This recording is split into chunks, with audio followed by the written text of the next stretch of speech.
forced to undertake mandatory training in their own time. As we all know, continuous professional development is very, very important for us nurses, and it is a requirement from the NMC that 35 hours of learning activities relevant to practice are undertaken every 3 years. The nursing standard revealed that less than 1% of training budgets were spent on CPD training for some nurses in some parts of England. Completing any training in nursing is becoming increasingly difficult with low staffing levels and increased acuity across all settings. In some areas of nursing, mandatory training is provided within work time.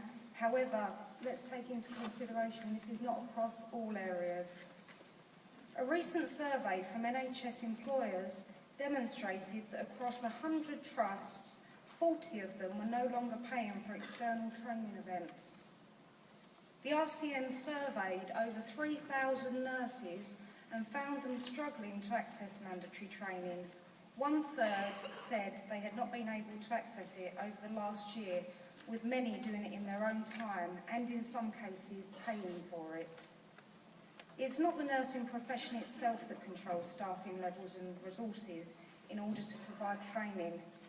In areas, directors of operations and not the nurses hold the purse strings. Training is sometimes cancelled as nurses are expected to care for patients as a first priority. However, how can we do this without receiving the mandatory training that's required, and why should we put patients and ourselves at risk? If an incident occurs, such as a manual handling accident, the nurse will be absolutely scrutinised for not having up-to-date mandatory training in manual handling by the NMC. With the introduction of e-learning in many areas, some of the modules are mandatory and nurses are again having to complete modules online in their own time. This should not be happening. We do have a life outside of work. In some areas of nursing, booking protected time for training is extremely difficult and is always dependent on workload, patient priorities, staffing levels and skill mix. When training is missed, there is sometimes an expectation of nurses to pay fees to learning and development departments for non-attendance. Mr. Lansley expressed that doctors and nurses should have protected time for continuous professional development training, yet this does not seem to be reflected in practice. He also stated that nurse education should be seen the same as doctors. This again does not seem to be reflected in practice.